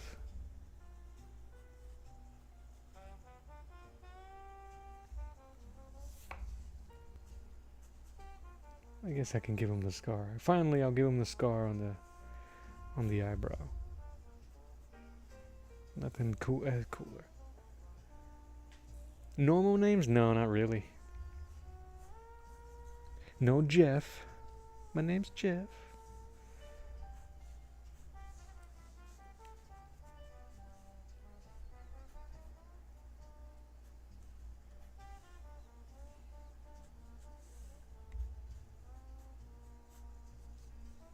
And that works. He's still kind of like, instead of Santa Claus, now he looks like an elf.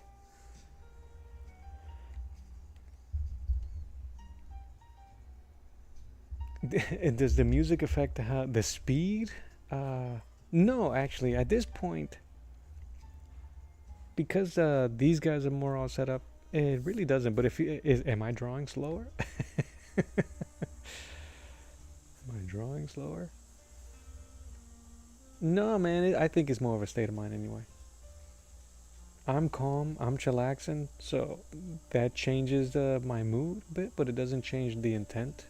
I think earlier I had the action adventure style music to get the feel for it, I guess. But I've been having these guys in my mind for some time, so I'm just happy that I'm able to kind of like come up with the look on paper. Finally.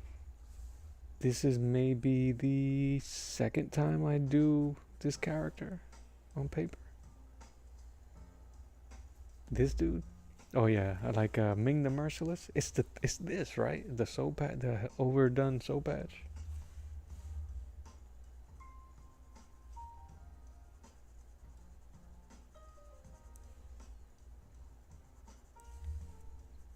If you're gonna steal, familiarity is not bad. It's that eyebrow though, isn't it?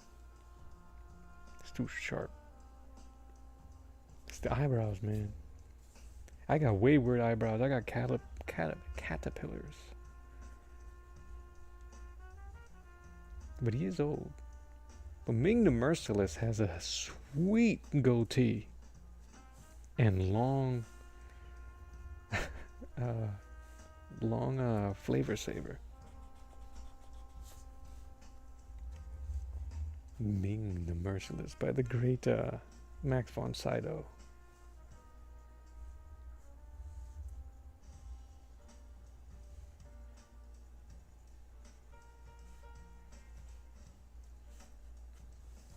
That's pretty straightforward.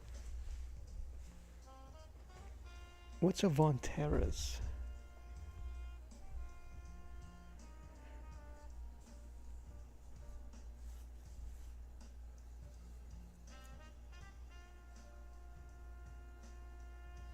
The thing I don't know if I'm gonna do yet is if I'm going to do the eyes on this guy here.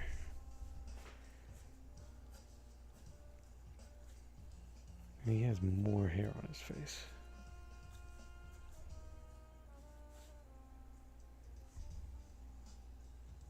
Ah.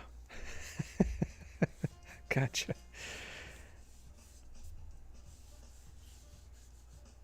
Yeah, I think the only one here that's gonna probably evolve a bit more is this face in the center. Maybe. I might have to do one separate of the ghost here. Who's not really a ghost, as you can tell. He's just it's his presence.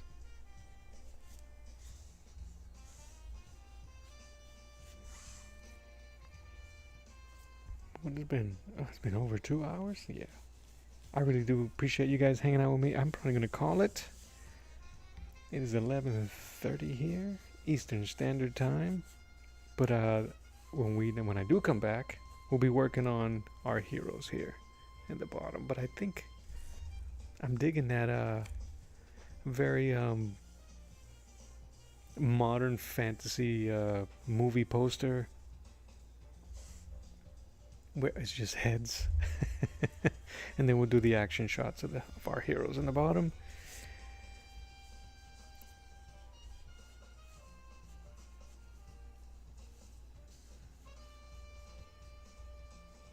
I gotta give somebody a hero chin.